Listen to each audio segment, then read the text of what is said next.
Well, one top priority for the new Obama administration, officials revealed today, is the plan to order the closure of the detention camp at Guantánamo Bay on his first full day in office.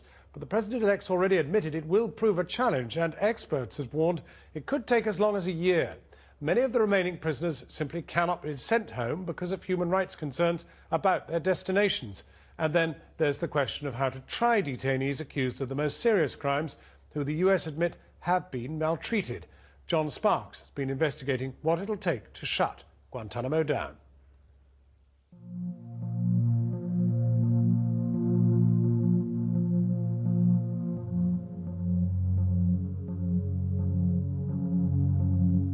An atrocity or a necessity, Guantánamo Bay's camps and courts were meant to protect the American people. The ones in Guantánamo Bay are killers. Yet they've served to divide and infuriate. Guantánamo is a blot on America's reputation around the world. President-elect Obama says he'll shut it all down. I intend to close Guantánamo. But that's easier said than done. What's he going to do with the detainees? I'd keep it open. I mean, where are they going to keep these people? Every detainee has been issued a sketch pad, an artist pad, that enables them to, mental stimulation within the cell. Unarmed and well presented, this a Pentagon offensive of the non-military variety. Chief, what cartoons do they prefer? We can't speak to the inmates, and every shot is vetted by a team of censors. But the Guantánamo experience is justified and humanized for the attendant press. Ice Age is real popular right now. Ice Age 1 and 2. Yes, they really like Ice Age 1 and 2. It could be the last tour you ever see. President-elect Obama has condemned the camps at Guantánamo, and signing its death warrant, we now know, will be one of his first acts as president. The first 20 detainees, captured on the battlefields of Afghanistan, were flown to Guantánamo in mid-January 2002. Yet the camp's population would swell to nearly 800. The fact remains that treatment is proper, and there's no doubt in my mind that it is humane and appropriate and consistent with the Geneva Convention for the most part. This is Camp X-Ray, the first detention facility built at Guantánamo. It was rudimentary, like the conduct of some of those who worked on the base. 5 men with a shield would go into the cell, and they would, kicking and screaming, and the detainee would be hogtied and pulled out of the cell. At one time, I witnessed a detainee being kicked in the face after having been hogtied and sprayed, and that was out in the causeway in the middle of all of our leadership and everything. Donald Rumsfeld authorized the use of 15 specific interrogation techniques at Guantánamo Bay, but he wasn't entirely happy. "I can stand for 8 to 10 hours, he wrote.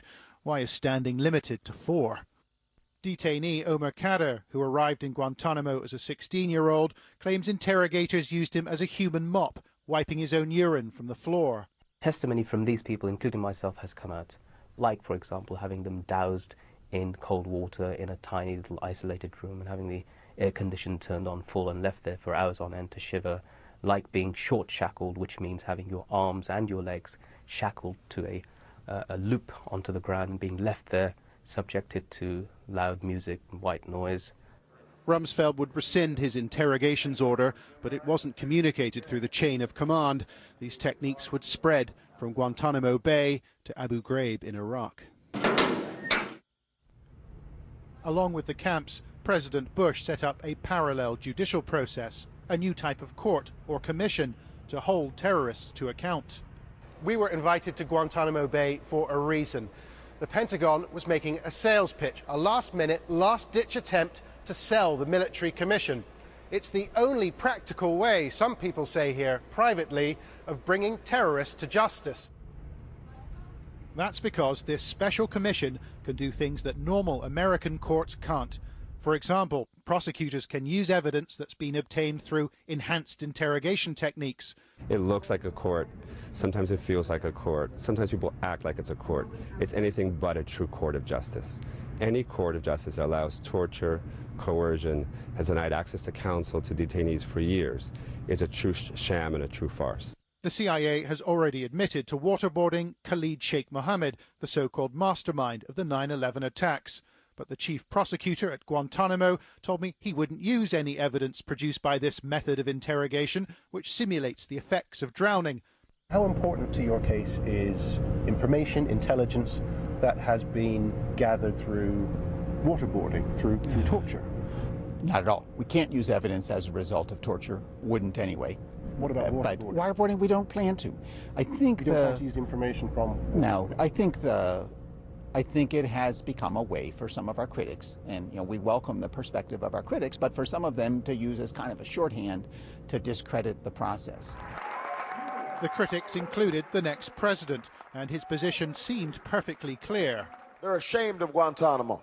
I intend to close Guantanamo, and I will follow through on that. It is more difficult than I think a lot of people realize.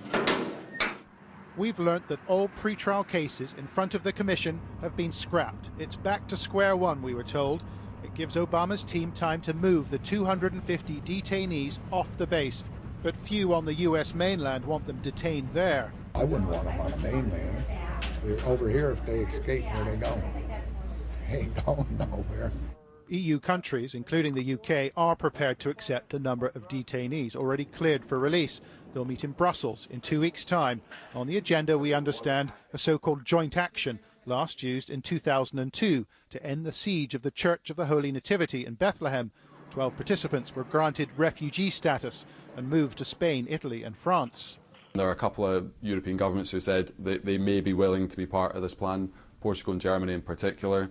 Some other governments, including the UK, have put out little feelers that they may be willing to accept some detainees if it's part of this plan. The so-called high-value detainees, men like Khalid Sheikh Mohammed, will be tried, but the thought of using ordinary US federal courts makes some experts very nervous indeed.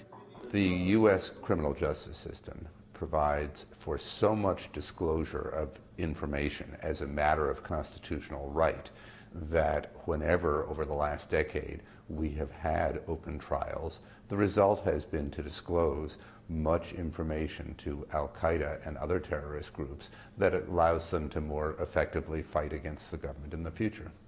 Using closed US military courts would preserve a measure of secrecy, but the presiding judge could release the accused on the basis that he's been tortured. For many, including Obama, this is the nightmare scenario. Got a bunch of folks who've been detained, many of whom may be very dangerous, who have not been put on trial or have not gone through some adjudication. And some of the evidence against them may be tainted, even though it's true. We've learnt that officials at Guantánamo have tried to make detainees promise not to sue the US government on their release, but it won't work. Just before Christmas, 4 former inmates, including those known as the Tipton Three, won the right to sue President Bush and Donald Rumsfeld on torture charges. Guantánamo will close, but its history will be played out in courtrooms for years to come. John Sparks reports.